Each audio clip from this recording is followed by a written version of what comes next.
guys, back at the bus again today. We're going to work on removing the heaters today. That's the biggest goal. Also removing the wood portion of the floor and possibly removing kind of the covering that's over the engine section in the back.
On the floor, the kids are done, so we're heading out, but we got all of the rubber flooring up, a lot of the wood floor, so as you can see, it's rusty. It's not horrible.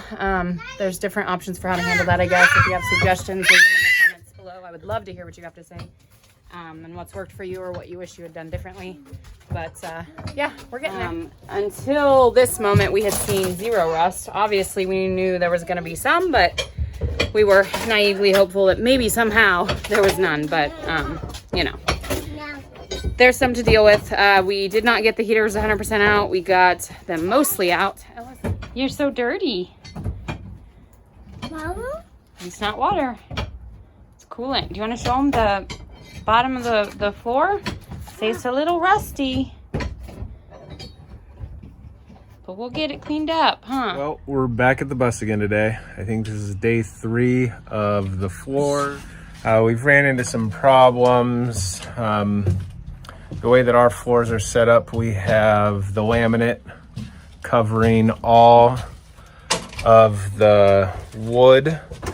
So we have our laminate, and then there's no screws holding that down. It was just all glued, so we had to pull all that up then to expose our plywood, and then to get to the screws to pull up the plywood. So in the past, we've watched some videos on removing the floors and stuff, and we refreshed our memories last night and watched some stuff on YouTube, and it looked like some people don't even take out the wood floor, which to each their own. To me, I think for Shane and I both, we wanted to see kind of what the rust situation was like, and if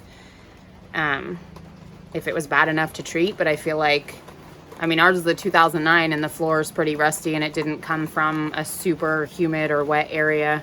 I guess humid, Georgia anyway. But yeah, and it has not horrible amounts of rust. There aren't like huge holes or anything, but definitely something that I want to treat. So point being, we ripped up the rubber flooring and the wood flooring, and now we're cutting off the screws. Okay, so to cut off these screws that we can't get out, the ones that are totally stripped, we're using a reciprocating saw with a metal blade. Huh?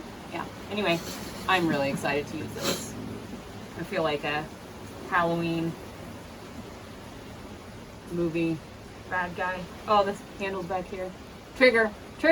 Ha! Wow. I shouldn't have tools. Where are my gloves? They're not really going to protect me from cutting.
but we got a good suggestion from a guy on Reddit.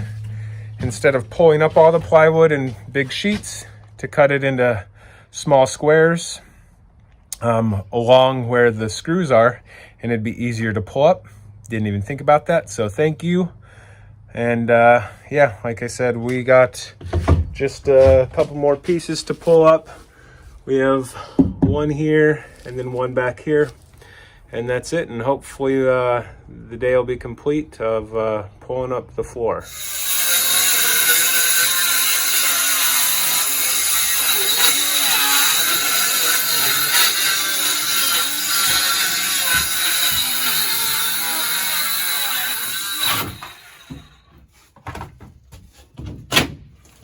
Boom!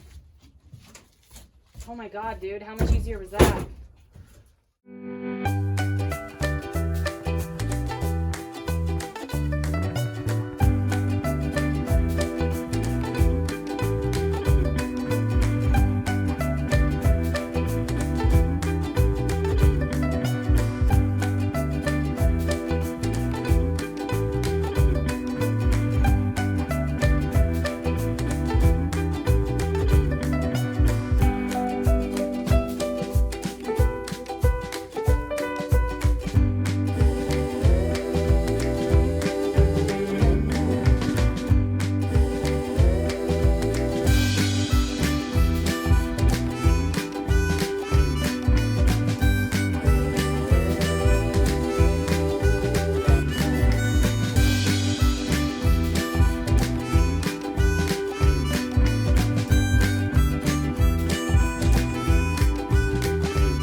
The idea that we got from the guy off of Reddit actually worked really well.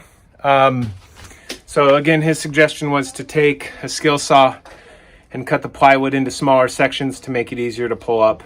It worked really well. However, we only have battery tools. So we've already burnt through a whole battery doing that. But I was able to get both sheets of plywood up in probably about 15 minutes. So it did work really well. The problem is if you don't have electricity, you're going to burn through your battery packs pretty fast. So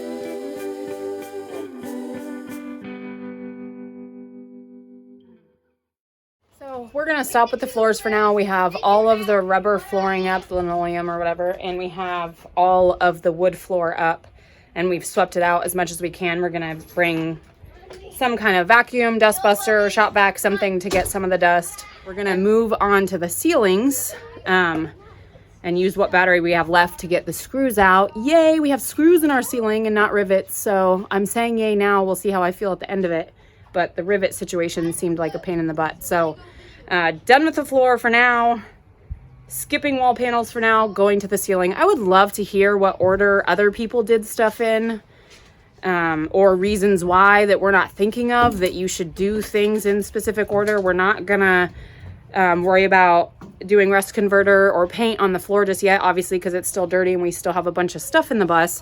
But if you have any ideas or suggestions on order of the process and why, that would be awesome to hear, because we're obviously flying by the seat of our pants here a little bit, and I would love to not make a bunch of stupid mistakes, especially while everyone's watching. So any suggestions you have, comments, please leave them below, and don't forget to hit like and subscribe. Thanks, guys.